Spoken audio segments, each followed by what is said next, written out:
आता पाहूया पुतळ्यावरून जे राजकारण तापलंय त्या संदर्भातल्या टॉप 9 बातम्या।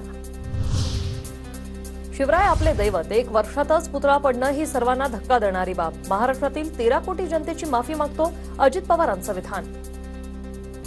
ते कुणी केलं काय केलं त्याचा सगळा तपास लागला पाहिजे। त्याच्या संदर्भामध्ये मी राज्याचा उपमुख्यमंत्री म्हणून सांगतोय, मी याबद्दल महाराष्ट्रातल्या 13 कोटी जनतेची माफी मागतो। शिवरायांचा पुतळा कोसळल्याप्रकरणी अजित पवार गटाचं उद्या आंदोलन।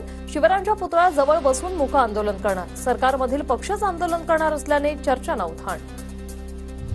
30 ऑगस्टला संजय राऊत मालवणला जाणार। ठाकरे आणि पवारही लवकरच मालवणला जाण्याची शक्यता। शिवरायांच्या कोसळलेल्या पुतळ्याच्या जागेची पाहणी करणार। शिवरायांच्या पुतळा कोसळल्याचं प्रकरण राज्य सरकारने गांभीर्याने हाताळायला हवं। काही राज्यातील मंत्र्यांच्या बेजबाबदार विधानांमुळे भाजपतील केंद्रीय नेते नाराज, सूत्रांची माहिती। महाविकास आघाडीच्या नेत्यांचा दौरा नियोजित असूनही राणेंनी मुद्दाम बाट अडवण्याचा प्रयत्न केला।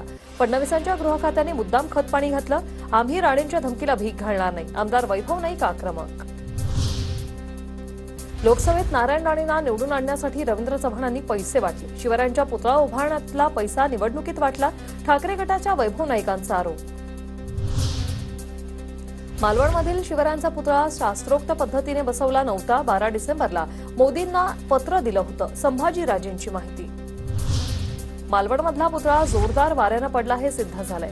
यापेक्षाही मोठा पुतळा मालवणमध्ये उभारला गेला पाहिजे, ही विनंती मी देवेंद्र फडणवीसांना करते। उपमुख्यमंत्र्यांच्या पत्नी अमृता फडणवीसांचं वक्तव्य। 1 सप्टेंबरला मनोज जरांगे मालवणच्या राजकोट किल्ल्यावर जाणार। राजकोट किल्ल्यावर जाऊन जरांगे पाहणी करणार।